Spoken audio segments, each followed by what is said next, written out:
Ile toi tali mai tato Sala'Ilua ia wa mai tato quarter finals pe si sila mai moila tunu ia etaluai ona o me tutupu ia tato fa'afinaunga pe lava ona mai moila amatango tato quarter finals e tai fa au mai le no fa pulenga ele ngata o le pulenga le tuasau a pe foi le pulenga salenga ia pe tayane o si sila mai moila tato tunu ia tato quarter finals e lua le o sa fanga mai le au talavo le fakasa ia mai Sala'Ilua ia mala utalovo le fakasa mai sa taua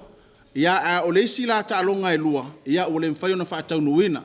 pe ona yele ta longa sa fufuina le utalovo le fakasa e fonga tuli mala utalovo le fakasa i papa ia o le mfai na pa mai papa le o lafo le manu malo se atu fonga tuli ia ilunga ia tato semi finals fa pe foi mala utalovo wa sa matai tai fufu ta alo mala utalovo le fakasa i fala lupouta le mafai foi ona pa mai fala lu pouta le wala fatu le manu malo ile au talavo sa matai tai le ala utula mai ya tato semi finals wa fuafuina ila ai le sila sanga le ola feilo ya ile au talavo ale fakasai sa taua mala au talavo ale fakasai fonga tuli le sa tato semi finals au le la sa ile au talavo le fakasai sa matai tai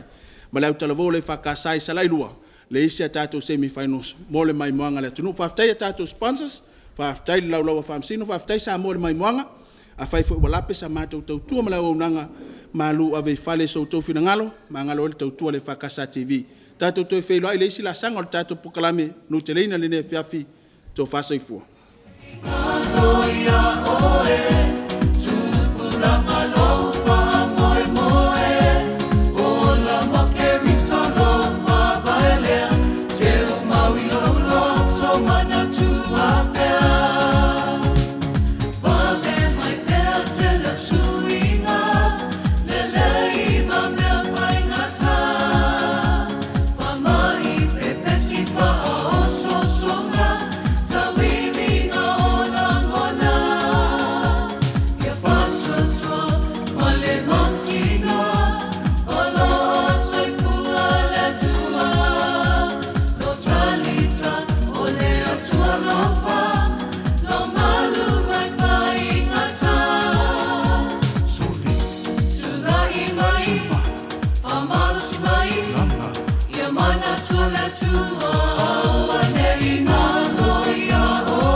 you.